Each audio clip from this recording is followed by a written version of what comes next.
Well, good morning. As he said, my name is Wade Burgess. I serve as the executive pastor here at Grand Parkway. I've been attending Grand Parkway for about 26 years now, on staff for about the last 4. Let me tell you what an honor it is to have you all with us, and I want to say thank you to BGW for thinking enough of us, although we were free, so that probably is what prompted them to use us. But to thank you for allowing us to host and just for you to see the facilities here. The reason we have these facilities is because of God's provision, God's consistent presence, and God giving us progress. Let me just encourage you with a couple of things.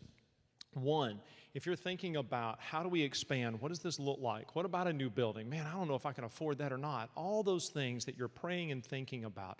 Let me encourage you with the very first step. You need to have a master plan. Your master plan might be one building. Your master plan might be like ours so many years ago where we thought we're going to have 4 buildings and here's what it's going to look like. We happen to have just a great blessing of land to do that, but that doesn't mean master planning is not one of the key priorities, I think, as you look at what do we need to serve God and serve His people well. The second thing I would tell you is I would be careful that your building, the worship center, does not outstrip your resources. You might be able to afford a 2,000-seat auditorium, but if you don't have kids and students and all that stuff, you're not going to do really any good if you outstrip those resources. And that's one of the things we've experienced here. The first day we moved into this building, I told them on that Monday we were starting a new building campaign because we need to expand our children's building now. And already our student building is starting to be full. And so BGW is licking their lips and S&B is ready for checks to start rolling in as we get ready for that, and that may be a little while. But those would be the first 2 things I would tell you. The third thing I would tell you, and you heard Neil talk about it just a minute, and that is we looked at a variety of architects. In fact, we've had 2 different ones on our campus prior to meeting BGW. And when we met BGW, they said, what do you want? Not, here's what we do. And in that 3-evening process, they produced just what Neil said. Wow, that is us. Not, oh, that design could work. And we really like the fact that they stayed with us, not just, and this may not be a surprise to you, but not just, okay, we're going to draw it, now somebody go build it. They stayed with us all the way through. They held our hand. They sometimes would take my calls when I was hyperventilating about everything from colors to design to soap dispensers. I'm kind of a detail-oriented person, and BGW was great to say, wait, it's going to work. Trust us.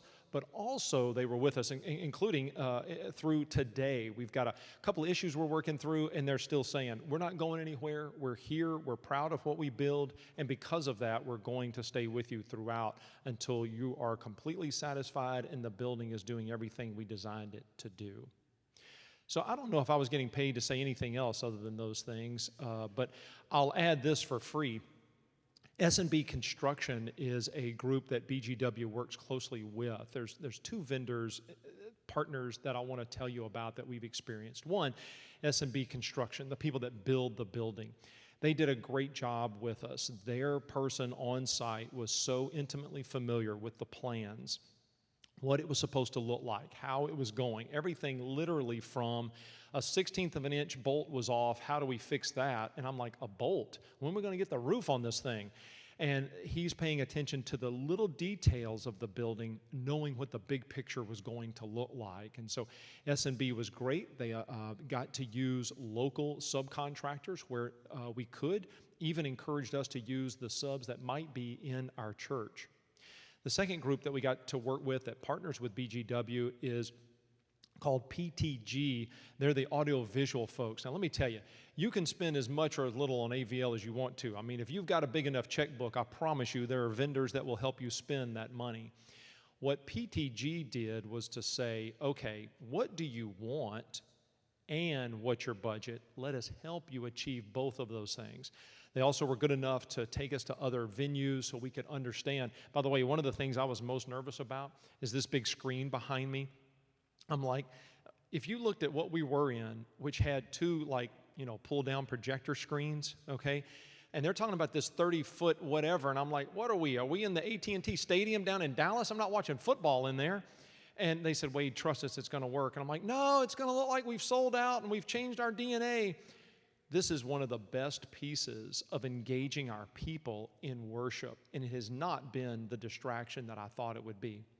My point, PTG is great at what they do. They know what they're doing, and they will help you achieve the right kind of sound, look, quality. Even if you say, hey, we can't afford that yet, but we're right here, they will say, we will get you here to help you be ready for there if you so desire. So